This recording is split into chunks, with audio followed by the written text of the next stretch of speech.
Welcome back to Algebra 1 Honors. This is a combined lessons 1-6 and 1-7, all about problem solving. And problem solving is something you're going to do a lot of in algebra. So we want you to become very good word problem solvers. Here are the steps. And now you may combine some, you may reorder some, but these are the basic steps to solving a problem. Okay? And one of the things we find with very smart kids, which you all are, is that you like to do everything in your head. We require that you write down and show all of your steps and show your work, because eventually you're going to get to a problem which you cannot do in your head. And if you've not learned to do these steps and to organize your work and to check your answers, when you get to that problem, it will be too late to go back and figure out how to do all this. Okay? So you're learning to do this just like you learn to walk, and then you learn to run, and then you learn to ride a bicycle, so that by the time you get around to driving a car, you've got all that background and you should be really good at it. Well, here, this is like learning to walk and learning to ride the bicycle, okay, before you drive the car. Now, first thing we want to do is we want to read the problem. A bus went 318 kilometers farther than a car. The car went 1/3 as far as the bus. How far did each travel? Next thing, we're going to read the problem over and over again as we go through these steps. So you don't just read the problem once, and you read it all the way through the first time, because there may be a very important piece of information buried at the end of the problem. Okay, so don't just kind of skim it and get part of the way through. Read the whole thing. Then you see, what is the problem calling for? Well, it wants to know how far the bus went and how far the car went. So what we should do is write car equal blank kilometers, right? That's how far the car went. And bus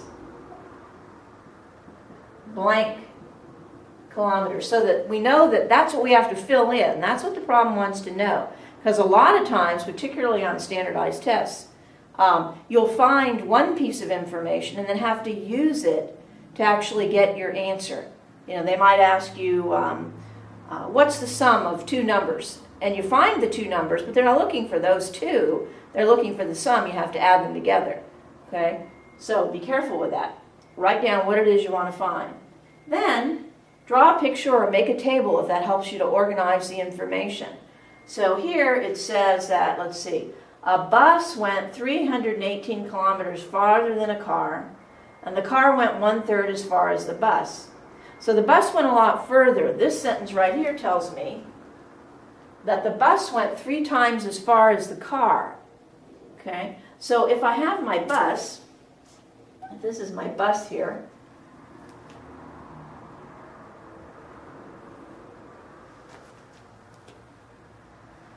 right? My bus went about the right length.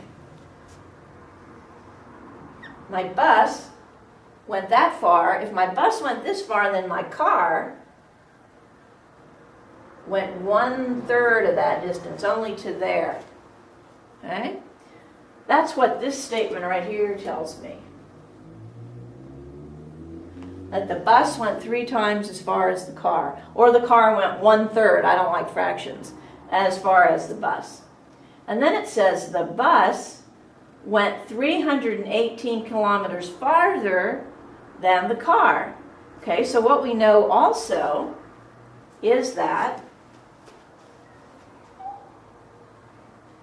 that distance from there to there is 318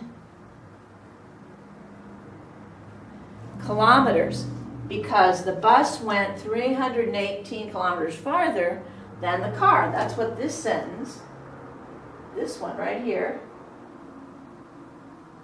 tells us. Okay? Now, you can probably look at the picture, okay, and you may not even have to write an equation, okay, because we know that each of these is 1/3 of the distance. So this distance, this one, and this one are all the same, right? So we could find how far the car went pretty easily here, right? The car went, okay, if this is 318 right here, and it's 2 equal parts, we divide 318 by 2, and we get each distance here is 159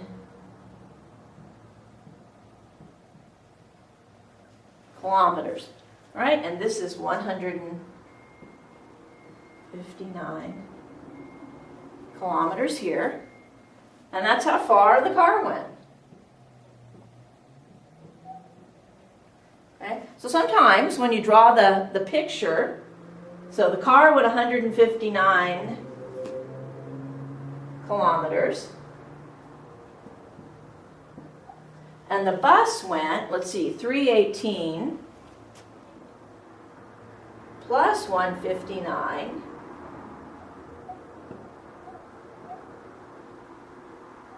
The bus went 477 kilometers. Okay? Now, what if the picture, though, if we're not a picture person and the picture we didn't draw it or it didn't help us, we could do this with writing some equations also. So let's look at that part of it. Okay?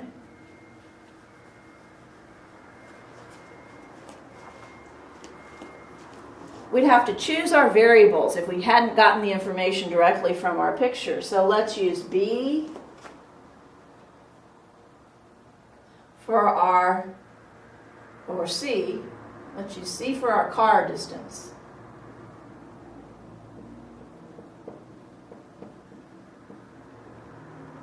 And if B is our bus distance, then we can already write one equation here, because we know that our bus went 3 times as far as our car. So we can say that our bus's distance is equal to 3 times the car distance. Right? That's one equation we can write. Those are our 2 variables. There's one of our equations. Now, we also know that the bus, so again, the bus went 318 kilometers farther. Do we add or subtract? Well, if it's farther, then we add, right? So the bus went, the distance the car went, which is C, plus 318. Right? And there's our 2 equations. Now, you notice we have B equals this and B equals that. We have 2 things here that are equal to the same thing. That'd be like if I had 3 people. I'm as tall as John, and John is as tall as Susan. That means I'm as tall as Susan. Okay? The name for that's called the transitive property. But when you have 2 different things that are equal to the same thing, that means they're equal to each other. So we can say right here, come down here and write it. We can say 3C, which is one name for B, for how far the bus went, is equal to C plus 318, right? Which is the other name for how far the bus went. Now we have to solve this. Let's see. I've got 3 cats over here and 1 cat over here on my teeter-totter. So if I take a cat away over here and 1 away over here, I have 2C equals 318. Divide by 2 on both sides, and I get C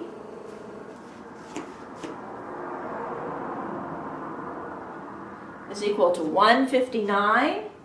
And then in order to find B, I come back up there and multiply 3 times 159, and I get my 477. Now I need to go back and check with the original problem to make sure my answers work. So the bus went 318 kilometers farther than the car. If I take 159, which is how far the car went, and I add 318, I better get how far the bus went. Let's see, 7, carry the 1, 7. I do, so that part works. Okay. And then the car went 1/3 as far as the bus. Well, let's see, the bus went 477, and if I divide that by 3, I get, let's see, 5, 159, and that's what I got for the car. So that one checks, that part checks. Okay, and I'm done. Now, you notice we referred back to the problem many times as we worked our way through it. Okay? We drew a picture, and we also picked out variables and wrote our equations. And then we checked our final answer after we solved our equation. Okay? And that's what you're learning how to do in lessons 1-6 and 1-7, is to take a word problem, draw a picture, choose some variables, write some equations, and solve, find your answers, and check them. Okay? That's what there is to lesson 1-6 and 1-7.